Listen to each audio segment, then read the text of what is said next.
25 TNPSC group 4ல கேட்ட ஒரு some தான். சோ இந்த சம்ல என்ன கேட்டிருக்காங்க அப்படின்னா P மற்றும் Q முறையே 20 மற்றும் 40 நாட்கள்ல ஒரு வேலையை முடிப்பாங்கன்னு கொடுத்திருக்காங்க. சோ Q என்பவர் ரெண்டு பேர் சேர்ந்து வேலை பார்த்துட்டு இருக்கும்போதே பாதியில போயிட்டாங்க.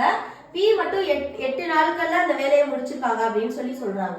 சரி, இப்படி கொடுத்திருக்கும் போது அவங்களோட ஒரு நாள் வேலை கணக்கு நம்ம எடுக்கணும். சோ P யோட ஒரு நாள் வேலை 1/20, Q ஓட ஒரு நாள் வேலை 1/40. சோ இதுக்கு நம்ம LCM எடுத்தோம் அப்படின்னா நம்மளுக்கு என்ன கிடைக்கும்? 40 அப்படின்னு கிடைக்கும். சரியா? சோ அப்ப இந்த ஒரு நாள் 40ஓட நம்ம என்ன பண்ணணும்னா இவங்களோட ஒரு நாள் வேலையை வகுக்கணும். சோ அப்ப 40/20, 40/40. சோ நம்மளுக்கு இவங்க ரெண்டு பேரோட சேர்ந்து வேலை பார்த்தா பங்கு கிடைக்கும். என்ன கிடைக்கும்? 2:1 தான் இவங்க ரெண்டு பேரும் பார்த்தா மொத்த பங்கு. ஓகேவா?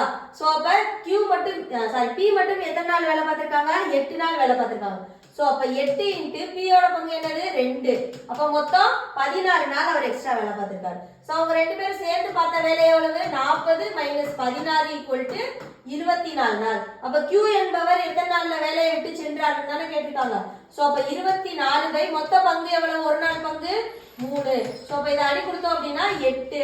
சோ அப்ப P எத்தனை நாள்ல விட்டு சென்றிருக்காரு? 8 நாட்களில் விட்டு சென்றிருக்காரு. ஓகேவா? Thank you.